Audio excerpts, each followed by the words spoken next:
I bought these fluffy Marvel themed slippers that costed €4 more than generic ones. They probably have roughly the same product quality except one doesn't have brand recognition.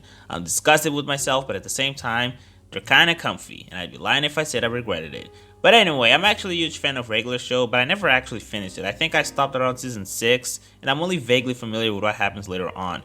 Close enough being a spiritual successor to Regular Show, and in some ways almost feeling like a sequel if you interpret this as JG Quintel's personal story, where the main protagonists are voiced by him, and it seems like Josh is on a different and more advanced stage of adulthood. Also interesting that he has a wife and daughter, like someone I know. Anyway, I was obviously gonna watch it, and so far, I think it's at a similar state Regular Show was at the beginning, where they were kind of juggling with ideas and there wasn't a clear direction set in stone, only an established tone, set of characters, and a format that's easy to follow and lends itself room for many possibilities.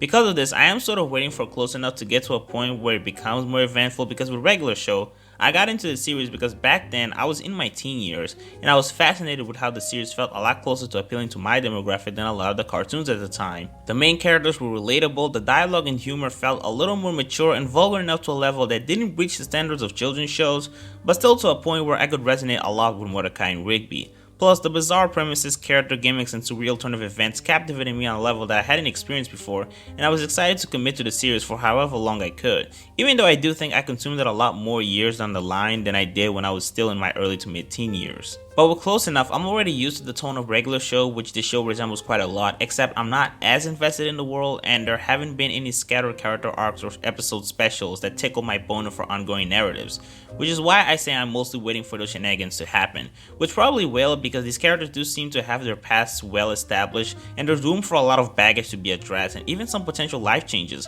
particularly with Alex and Bridget. Even with Josh, I'm interested in seeing the future of his gaming career, and also what will happen with Emily and Bridget's music career. I wonder how further Candace's birth will affect their professions and the kinds of adults they'll eventually become.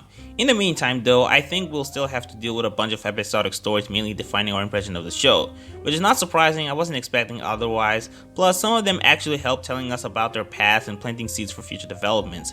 I will say that I am skeptical towards this format where it seems like there are 2 different plots in each 10-minute episode. That wasn't really a thing in Regular Show, and in Close Enough, this does actually help give some room for everybody to shine, while in Regular Show, Mordecai and Rigby were usually at the center, and 1 or 2 characters would be relevant to the main plot of the episode, while everybody else, while they did have a presence in almost every episode where they made an appearance, they still weren't really all that relevant to the story in question besides participating in the action.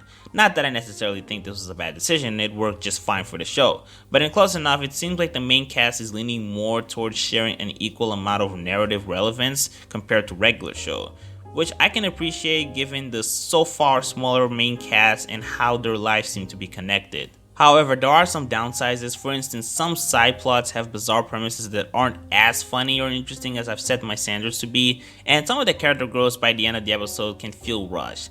I think it would be better if more episodes were like the Canon Guy, which is 22 minutes long instead of 11. Nevertheless, I can safely say I'm in this for the long run. The quality of the animation is about as competent as you would expect from children's television production, which is a blessing given how this is an adult cartoon. The art style is very Regular Show-esque, but with more emphasis on human characters, which I like.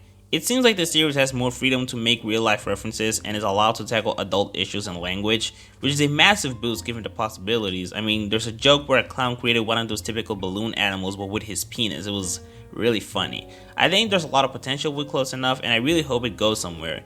If it gets cancelled, I might get really bummed out, but I guess that's the nature of the industry. I just think it sucks how much this got delayed. Like, I remember seeing the sneak peek back in 2017. Like, it's been 3 years. Oh well, let's hope its recent Netflix edition gives it a boost in popularity. Oh yeah, I forgot, people were canceling Netflix or something like that. Is that still a thing?